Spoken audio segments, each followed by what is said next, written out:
आपने देखा होगा कभी कभी क्लास में हमें दिखता है कि 1/0 इक्वल टू टीचर्स ने नॉट डिफाइन लिख दिया है या फिर इनफाइनाइट लिख दिया है। तो आपको पता है कि 1/0 या किसी के डिनोमिनेटर में जीरो आ जाता है तो वो नॉट डिफाइन क्यों हो जाता है, आज हम यही देखेंगे ये क्यों हो जाता है। ठीक है, सबसे पहले मुझे बताओ कि आपने ना कोई भी फ्रैक्शन सॉल्व किया होगा, जैसे हमने 1/2 सॉल्व किया तो 1/2 इक्वल टू कितना आ जाता है 0.5।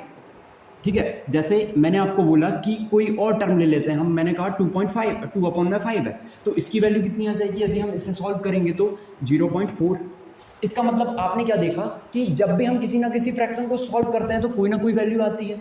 इसका मतलब जब हम 1/0 को भी सॉल्व करेंगे तो इसकी भी कोई ना कोई वैल्यू आनी चाहिए। ठीक है, तो हम थोड़ी देर के लिए इसे x मान लेते हैं कि कोई ना कोई वैल्यू आएगी तो हमने इसे x मान लिया। अब देखते हैं यदि हम इसे क्रॉस मल्टीप्लाई करते हैं, यदि कोई भी फ्रैक्शन इक्वल टू में कुछ लिखा है तो क्रॉस मल्टीप्लाई कर ही सकते हैं ना, ये तो मैथ्स में होता ही है।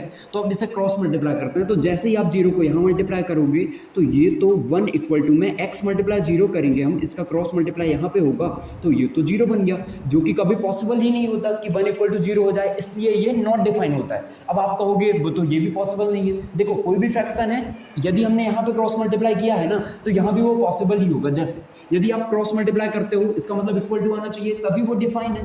तो यदि आप 2 का मल्टीप्लाई 5 में करते हैं 10 आएगा, एक पॉइंट लगाना पड़ेगा। तो जब हम इसे सॉल्व करेंगे तो क्या हम बोल सकते हैं ये 1 इक्वल टू 0.5 मल्टीप्लाई जैसे ही हमने 2 किया तो क्या ये 10 आ गया, और 10 आ गया, 2 मल्टीप्लाई 5 10 आ गया, एक पॉइंट लगाना है तो ये देखो, तो क्या हम 1 इक्वल टू 1 लिख रहे हैं, मतलब ये तो करेक्ट है, ये तो डिफाइन है। और जब हम इसे क्रॉस मल्टीप्लाई करके देखते हैं तो क्या हम ये बोल सकते हैं 2/5 इक्वल टू 0.4 है, यदि हम क्रॉस मल्टीप्लाई करेंगे तो 2 इक्वल टू 0.4 मल्टीप्लाई 5 हो जाएगा। ओके, और जब हम इसे सॉल्व करेंगे तो 5 मल्टीप्लाई 4 20 होता है, और वहीं एक नंबर के पहले पॉइंट है तो एक नंबर के पहले पॉइंट आ जाएगा। तो यहाँ भी 2 इक्वल टू 2 है।